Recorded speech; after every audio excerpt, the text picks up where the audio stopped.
Will your faith survive the coming destruction of Sunday worship? The time is coming when everything that can be shaken will be shaken. The systems, traditions, and institutions that millions trusted in will collapse. And one of the greatest religious deceptions in history, Sunday worship, will be exposed and destroyed by the truth of God's word. Most Christians never question Sunday worship. It's what they were raised with. It's comfortable, accepted, and mainstream. But comfort will not save you when prophecy unfolds. Only obedience to God's word will matter. In Genesis 2:2-3, God established the seventh-day Sabbath at creation. He rested on the seventh day, blessed it, and sanctified it. In Exodus 20:8-11, the fourth commandment declares, "Remember the Sabbath day to keep it holy. The seventh day is the Sabbath of the Lord thy God." This commandment was never repealed. Jesus kept the Sabbath, Luke 4:16. The apostles kept the Sabbath, Acts 17:2, Acts 18:4. The early church kept the Sabbath. Nowhere does the Bible say the Sabbath was changed to Sunday. So how did Sunday worship become the norm?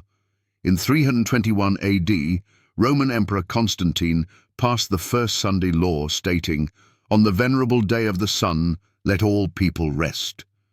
This was a political move to merge Christianity with pagan sun worship. Later, the Roman Catholic Church took credit for the change. Sunday is our mark of authority.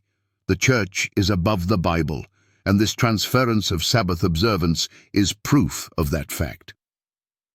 Catholic Record, September 1, 1923. That's right.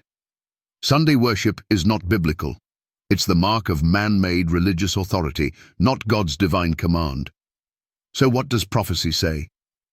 Revelation 13 and 14 reveal a global crisis over worship.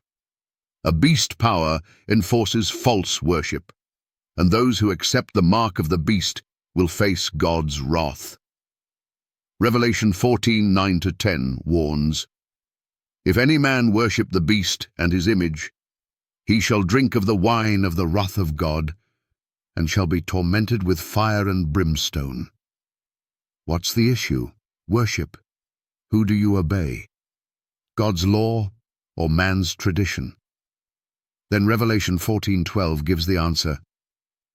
"Here is the patience of the saints. Here are they that keep the commandments of God and the faith of Jesus." God's true people keep all 10 commandments, including the seventh-day Sabbath. So here's the challenge. Disprove that the Sabbath was instituted at creation. Disprove that Jesus and the apostles kept the Sabbath. Disprove that Sunday worship was created by Rome, not God. Disprove that end-time prophecy centers on true versus false worship. Disprove that God's final people keep his commandments. You can't. The evidence is overwhelming. The destruction of Sunday worship isn't a question of if, it's a question of when. God is calling his people to come out of Babylon, out of confusion, out of tradition, and back into obedience. Will your faith survive when Sunday worship is exposed as false, or will you cling to tradition and be swept away? Now is the time to choose. Stand on God's word or fall with man's system.